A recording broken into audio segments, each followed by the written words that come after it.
Sir ये आज के जो उथल पुथल जो चल रहा है, ये हमारे उद्धव ठाकरे साहब को सब पता है, ये नहीं करके नहीं है।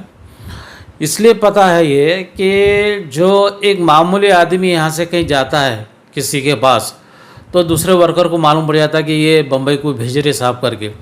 तो क्या इनको ये पता नहीं है कि ये सूरत को जा रहे करके इतने सारे लोग आमदार, और उसमें मिनिस्टर भी जा रहे। अब एकनाथ शिंदे जो है उनके लीडर है, वो बोल रहे कि भाई हम बुला रहे हैं, बातचीत करके उस हल निकल लेंगे। ऐसा नहीं है, ये जनता को बेवकूफ़ बनाने का काम है। उद्धव ठाकरे साहब खुद जानते हैं। मामूली यहाँ के हमारे पैटर्न के मिनिस्टर है, देखो भुमरे साहब जी, और हमारे यहाँ के तुम्हारे सिरसाट आमदार और प्रदीप जायसवाल, जो अरे नीचे से ऊपर आए हुए लोग ये कहीं गद्दारी करेंगे क्या? ये सारा सब खेल है। हमारे मुख्यमंत्री उद्धव ठाकरे साहब को मालूम है क्या करना है। जो हिंदुत्ववाद का जो नारा था उनका, सेकुलरिज्म पार्टी में आकर वो सीएम बन गए ज़रूर, हाँ, उन्होंने चला लिए 3 साल। अब उन्होंने देखे कि राज ठाकरे बीच में आ रहे हैं, हाँ, हिंदू का मुद्दा उठा रहे हैं करके। हिंदुत्ववाद का राज ठाकरे साहब जो घुसे इसके अंदर, तो ये देखे कि भाई काम मैं कम तो नहीं गिर जाऊंगा आगे चल के। तो इसलिए वो ये गेम खेल रहे हैं वो कि मेरे को कुछ पता नहीं है जी। अब मैं शरद पवार जी को बोल रहा हूँ, तो शरद पवार जी भी कह रहे हैं कि भाई तुम्हारा घरेलू मसला है, तुम जाने। ये 100% उद्धव जी राजीनामा देंगे और बाद में सरकार बनेंगे।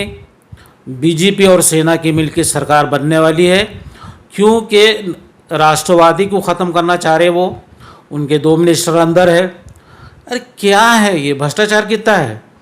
जब भ्रष्टाचार है तो इन्होंने समझ में आ गए इनके, जैसे बड़े बड़े जो अभी हमारे सिल्लोड़ के सत्तार साहब, वो मिनिस्टर बने अभी और अभी सेना ज्वाइन करे, और वो भी क्या उद्धव ठाकरे साहब को धोखा दे के जा सकते? नहीं, ये सब प्लानिंग है उद्धव ठाकरे साहब की।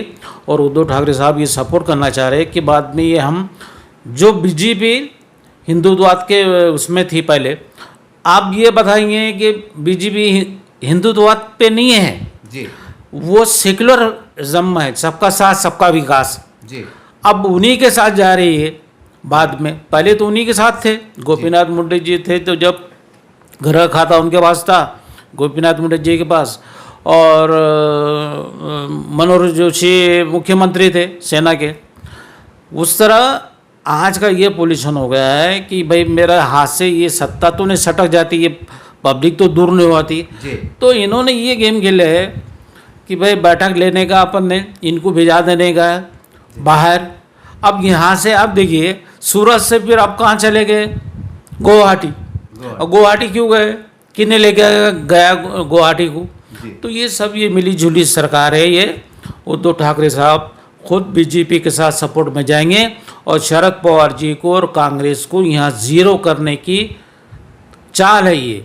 और 100% तुम देख लेना, इसके बाद में लगातार ईडी का प्रेशर गिरेगा इनके ऊपर, दूसरों के ऊपर, जो कांग्रेसी है, जो राष्ट्रवादी है। जैसा कि अभी 2 मिनिस्टर तो इनके जाके अंदर ही बैठे हुए, जबकि हाई कोर्ट से उनको परमिशन नहीं मिली, वोटिंग डालने के लिए परमिशन नहीं मिली। जबकि इसके पहले बहुत से लोगों को, खासदारों को वोटिंग डालने को परमिशन मिली, सुप्रीम कोर्ट ने दिया, हाई कोर्ट ने दिया। फिर अभी क्यों नहीं दे रहा है हाई कोर्ट और सुप्रीम कोर्ट? ये सब ये है, मिली जुली है। और आपको ये देखना पड़ेगा, आपको ये बीच शाम तक आप देखते हैं कि खुद तुमको समझ में आ जाएगा कि हमारे मुख्यमंत्री उद्धव ठाकरे जी राजीनामा देते कि नहीं देते। और बाद में खड़से ये सब पूरे जितने भी इनके जो गए हुए हैं बाहर, वो सब का सब आ जाएंगे और बोलेंगे सर अब हमको ये बताएंगे कि ये मेरे आमदारों का मसला है, मेरे शिवसैनिक का मसला है करके, इसलिए मैं रिजन दे रही हूँ। वरना रिजन देने की जरूरत नहीं थी। मैं तो अगाड़ी में था ही ना, मुख्यमंत्री बना हुआ ही था मैं, पर मेरी सेना टूट जा रही है, इसलिए मैं राजीनामा दे रहा करके। बाद में राजीनामा दे देंगे और बाद में बीजेपी के साथ मिलकर सत्ता चलेंगी। ये देख लेना, मेरा ये चैलेंज है।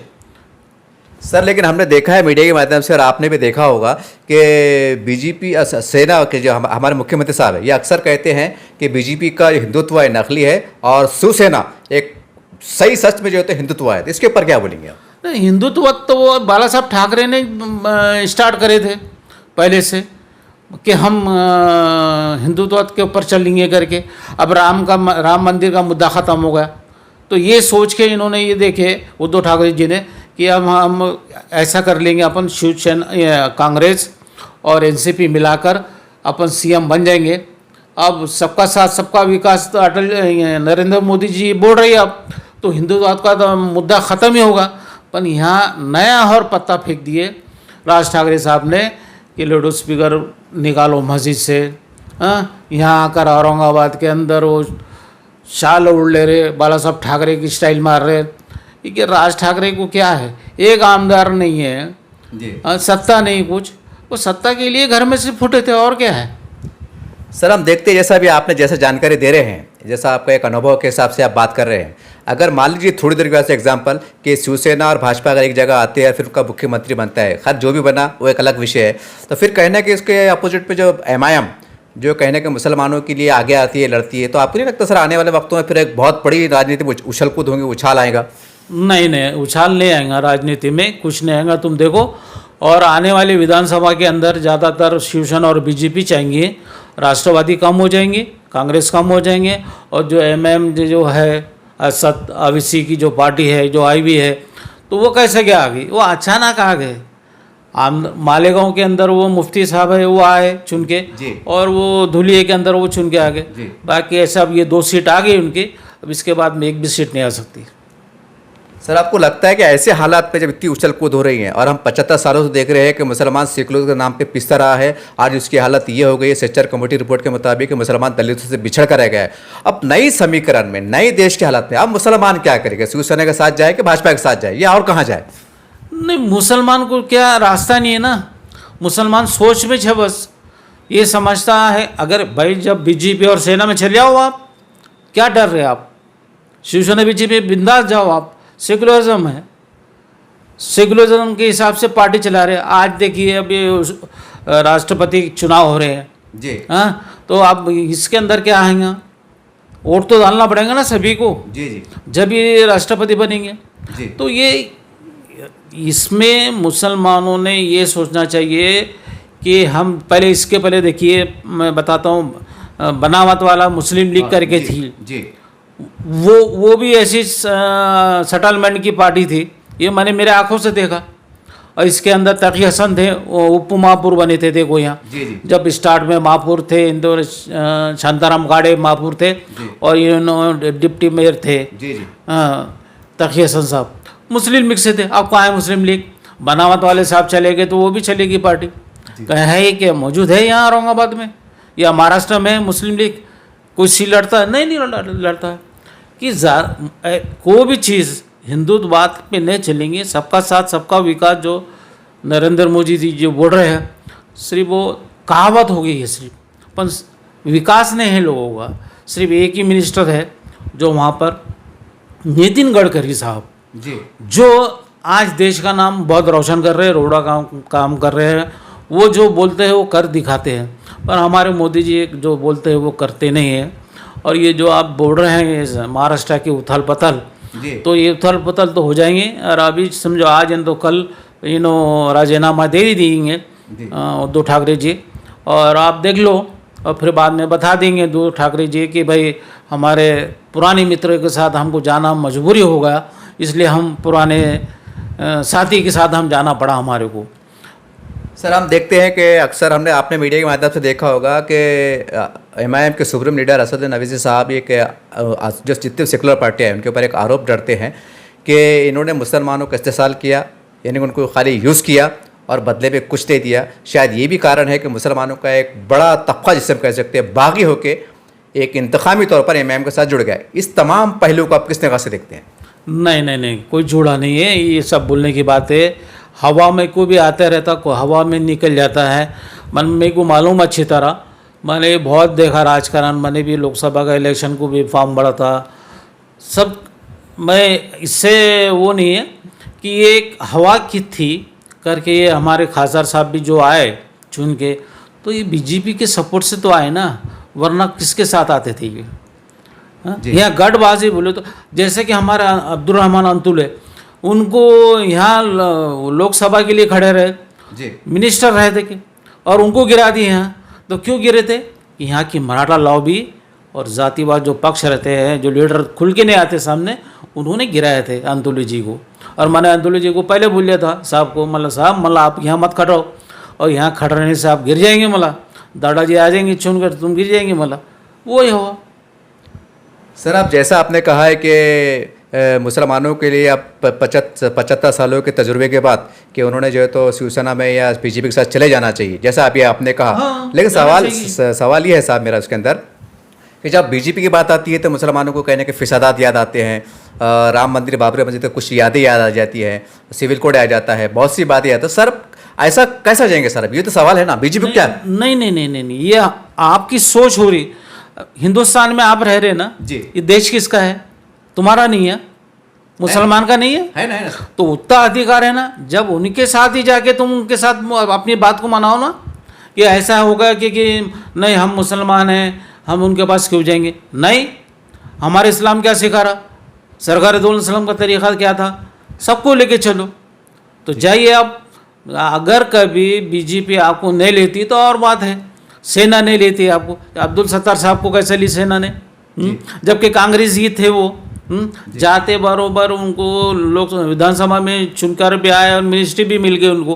तो ये सोचना चाहिए मुसलमानों ने कि भाई ये ऐसा अपन जातिवाद हमने नहीं फैलाना, सबका साथ सबका विकास के साथ जाना अपन ने, तो क्यों नहीं हर इंसान का काम होगा।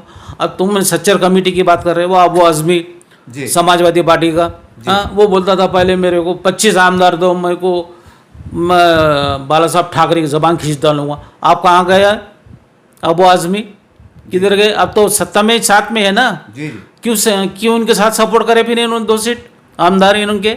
नहीं देना चाहिए था ना सपोर्ट इन्होंने, हाँ, जबकि शिवसेना के अगेंस्ट थे ना, तो आप आगाड़ी भी मिल गई तो बोले हम इनके साथ है। बोले दोहरी पॉलिसी है। वो भी खुद बाला साहब ठाकरे के पिद्दू थे वो, जैसा कि अभी ये बोला जाता है कि बोले भाई बीजेपी की बी टीम है, वैसा वो थे, शिवसेना की बी टीम थी वो। सर, जैसा अभी आपने कहा कि बीजेपी के साथ जाना चाहिए, लेकिन साहब एक पुरानी कहावत है कि टाली एक हाथ से नहीं बजती है, 2 हाथ से बजती है। आज बीजेपी के पास सेंटर में कोई मुस्लिम चेहरा नहीं है चुन के आया हुआ है, तो कहना है फिर बीजेपी को भी चाहिए ना कि मुसलमानों के लिए एक कदम आगे बढ़ाए। इसके ऊपर क्या कहेंगे आप? नहीं तो आप जाओ ना, आप मांगो ना, हमको भी टिकट होना करके, बीजेपी को बोलो ना, प्रेशर डालो ना, भाई हमको क्यों नहीं देते टिकट करके। तो जब समझ में आएगा ना तुमको जातिवाद है नहीं है। हिंदुस्तान का मुसलमान सेकुलरिज्म है और हिंदू भी सेकुलरिज्म चाहता है, जातिवाद कब कोई नहीं चाहते। ये कुछ चंद लोग हैं जो पार्टी चलाना चाहते हैं, वो ऐसा फिरके परस करके अपनी सत्ता संभालते हैं और अपनी जायदाद के ऊपर बैठते। बहुत सी प्रॉपर्टी है वक्फ बोर्ड की, बैठो ना जाके आप वक्फ बोर्ड की प्रॉपर्टी के ऊपर। मुसलमान जाता नहीं, 20/30 में खेल रहा हूँ मुसलमान। सर, ये जैसा आपने वक्फ बोर्ड का जिक्र किया तो मेरा एक सवाल जहन में आ गया। सर, ये वक्फ बोर्ड की जो तबाही है, इसके अंदर आप सबसे ज़्यादा कसूरवार किसको मानते हैं? मुसलमानों को मानते हैं, मुस्लिम लीडरशिप को मानते हैं, किसको मानते हैं? नहीं, इसमें देखो वक्फ बोर्ड के अंदर जो भी चेयरमैन बनता है तो हमारा मुसलमान बनता है। हिंदू को तो कोई लाके नहीं दे सकता, उसमें लॉ ही ऐसा है जी। तो अब तुम प्रेशर के अंदर आते और ऊपर से प्रेशर आएगा कि नहीं इसको अलाउड कर दो, तुम अलाउड करते। वहाँ जो बैठा हुआ है वो भी, उसके लिए भी वोटिंग होना चाहिए। खासदार जैसा वो जो चेयरमैन है जी, तो जैसा कि आमदार की वोटिंग होती है खड़ रहा है, तो वैसा ना कि पब्लिक की वोटिंग होना चाहिए उसके लिए। फिर देखो तुम वक्फ बोर्ड की प्रॉपर्टी का और वक्फ बोर्ड का किराया कितना आता है, और उसकी कॉलेजेस खुल सकते हैं, यूनिवर्सिटी खुल सकती है वक्फ बोर्ड की प्रॉपर्टी पे। बेसाब, अरे तो तुमको गवर्नमेंट से लेने की ज़रूरत ही नहीं है, इतनी प्रॉपर्टी है इसकी वक्फ बोर्ड की। दिल्ली का एयरपोर्ट, इंदिरा गांधी एयरपोर्ट वक्फ बोर्ड का है। हर करोड़ हज़ारों एकड़ ज़मीन हर स्टेट में है। तो मुसलमानों के पास तो खुद ब खुद पहले के लोगों ने इतना दे दिया कि हमारी कौम को किसी के पास हाथ फैलाना नहीं, ऐसा दे दिया है। ऊपर पहले के लोगों ने इतना सोचे थे कि आने वाली नस्लों के लिए हमारी किसी के पास हाथ नहीं फैलाना। अब तुम बोलते सच्चर कमेटी है, थोड़े दिन के लिए बोलते, बाद में खामोश बैठ जाते। अरे रोड पे आओ ना, जैसा मराठा लॉबी आती थी रोड पे, जी हमको आरक्षण दो करके, जी। दलित भाई आते रोड के ऊपर, वैसा तुम कहाँ आते रोड पे? सर जैसा हम देखते हैं कि राजनीति में तो खैर आरोप तो लगते रहते हैं। आप देखते हैं मीडिया के माध्यम से कि बीजेपी पे आरोप लगते हैं कि अगर वो पूरी तरह से बहुमत पे आते हैं, पूरी तरह से राज्यसभा लोकसभा जो भी जाहिर रहते, उसके बाद बीजेपी का अगला टारगेट हिंदुत्व है, संविधान को ख़त्म करेंगे, इस तरह की भी उन पर आरोप लगते हैं। तो फिर कैसे चलेगा सर? नहीं, आरोप लगते हुए अलग बात है। उनका एक इशू है ऐसा कि अब देखिए 2024 में इलेक्शन होने वाले हैं लोकसभा के। जी। आपके हिसाब से क्या नरेंद्र मोदी जी सत्ता में आएंगे, नहीं आएंगे डबल से? ये तो सर जनता तय करेंगे ना। जनता नहीं तय करेंगे, मैं बता रहा हूँ 2024 में फुल मेजोरिटी के साथ आने वाले हैं वो। किस तरह सर, कैसा, आपका कौन से नज़रिए से बात कर रहे हैं आपकी? ये नज़रिए से बात कर रहा हूँ मैं कि जहाँ हर टाइम ने जो विकास का जो उन्होंने नारा दिए थे, जी जहाँ जहाँ विकास हुआ है, जो उन्होंने फैसिलिटी निकाले हैं जो लोगों के लिए, और अब इस वक्त ये होगा कि तुम समझ रहे कि भाई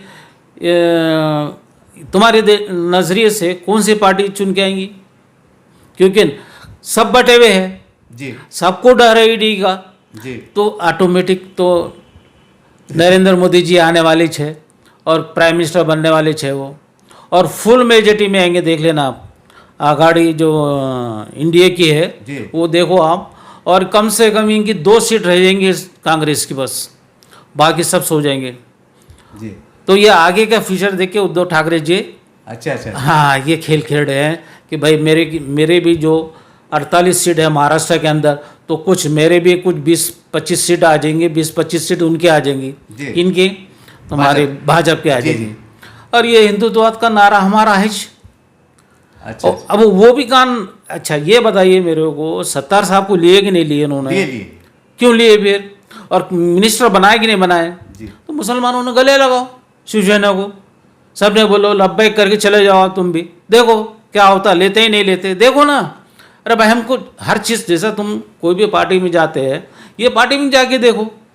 जी सर, आज हम भी समाज में घूमते हैं और कुछ मैंने कई लोगों में सुना हूँ, एक बतौर संपादक के तौर पर, क्योंकि आपने काफ़ी ज़िंदगी सहाफ़त में गुजारी है और बड़ी करीब से आपने आपकी राजनीति को देखा भी है, एक सवाल मैं जनता की ओर से जो चर्चाएं चलती है उसके माध्यम से एक सवाल बहुत खुल के पूछ रहा हूँ। क्या वक्त आ गया है कि देश के उलमाए दीन एक पैनल बनाकर, एक कमेटी बनाकर सीधा सीधा बीजेपी के पास जाए, एक खुल के बात करे कि साहब हमारे ये मुतालबात है, ये हमारी समस्या है, इसकी ओर पे हम आपको समर्थन भी करेंगे, वोट भी देंगे। ये एक सवाल चर्चा है, एक मैं खुल के पूछ रहा हूँ आपको, इसको आप कैसा देखते हैं? हाँ तो करना चाहिए, जाना चाहिए सब उलमा लोग, और प्रेशर डालना चाहिए, प्राइम मिनिस्टर को बोलना चाहिए। अगर महाराष्ट्र में अगर देखते हैं अब उद्धव ठाकरे जी बाद अभी कौन मिनिस्टर बनता है, मुख्यमंत्री बनता है, तो आप जाके वहाँ प्रेशर डालो सब मुसलमान मिलके कि भाई हमारे को ये हमारी डिमांड है करके, सब करके। ऐसा तो नहीं है कि भाई वो हिंदुत्व का ये काम करेंगे और आप काम नहीं करेंगे। लेकिन सवाल साहब, जैसा मुसलमानों को, जैसा मैं फिर एक बार वो सवाल दोहरा दे रहा हूँ, जब मुसलमान के कदम बीजेपी की तरफ बढ़ते हैं तो फिर वही हिंदुत्व की कहीं ना कहीं बीच में दीवार आ जाती है। नहीं तो हिंदुत्व, अरे देश ही हमारा हिंदुओं का है, हिंदुत्ववाद का नहीं बोल रहे तुम, देश किसका है? हिंदुस्तान किसका है? जी। हिंदुस्तान है कि नहीं है? जी। तो इससे तुमको हिंदुत्ववाद का बोले तो क्या? अरे पहले हम तो इतने साथ में स्कूल में पढ़ते थे, हिंदू मुसलमान सब साथ में। मैं मराठी मीडियम का है, मैंने मेरे भाई सब मराठी मीडियम के हैं, तो मैं क्यों मराठी सीखा? जी। मराठी हमारी महाराष्ट्र की लैंग्वेज है, हमको ज़रूरी है। आज राज ठाकरे बोल रहे, ये बाला साहब ठाकरे बोलते थे बोर्ड लावा, मराठी में लिवा, बराबर है। अभी देखिए मैलेज के अंदर तुम जाए कभी, यहाँ से आंध्रा जा रहे तुम, वो पत्थर जो रहता है मैलेज का, हर स्टेट के बाद में मैलेज का वो वहाँ की लैंग्वेज में आ जाता। अब वो आंध्रा का है तो आंध्रा का लैंग्वेज आ गई, तो आंध्रा का तेलुगु तुमको आती क्या? नहीं आती। तो ये इसमें ये होना चाहिए, हर जगह पत्थर पे मैलेज पे हिंदी में लिखा जाए कि दिल्ली को रोड इधर जा रहा है, बम्बई को उधर जा रहा है, नागपुर को उधर जा रहा है, हिंदी में होना चाहिए। तो यहाँ तो हर स्टेट में अलग अलग लैंग्वेज। तो ये जब तक आप लोग जनता सरकार को नहीं बताएंगी तो सरकार कैसे समझेगी? प्रॉब्लम हल करने वाली कौन है? जनता ही है। जी जब तक जनता नहीं जाएंगी सरकार के पास, सरकार सुनेंगी नहीं। सर, एक लोकल सवाल पूछ लेता हूँ। शायद आपने मीडिया के माध्यम से देखा होगा कि हमारे औरंगाबाद के खासदार इम्तियाज़ जलील साहब ने जो है तो एक राष्ट्रवादी पार्टी को एक ऑफ़र दिए थे कि चलिए हम मिल के लड़ते हैं और बीजेपी को दूर रखने के लिए। उनका एक विकास की सोच थी उनकी कि चलो हम एक मिल के लड़ते हैं। तो अब क्योंकि आप औरंगाबाद की बात हो रही है, आप भी औरंगाबाद से, तो ये यहाँ के राजनीतिक हिसाब से इस पेशकश को आप कैसा देखते हैं? नहीं, उन्होंने सोचना चाहिए, राष्ट्रवादी ने। अगर नए विकास के साथ आ रहे तो तुमको तो बी टीम का वो लग गया ना पहले से। जी तो ये तुम बी टीम साबित मत करो ना, बी टीम है ही नहीं हम, ये साबित करो ना उनके लिए। लेकिन साहब राष्ट्रवादी वाले बोले कि हमको ज़रूरत नहीं है, ये भी मीडिया में आ रहा है। तो ज़रूरत नहीं है तो फिर अगेंस्ट में उनके सीटा खड़े करो, जब उनको समझ में आएगा कि हमारे पास हमारी ज़रूरत है कि नहीं है करके।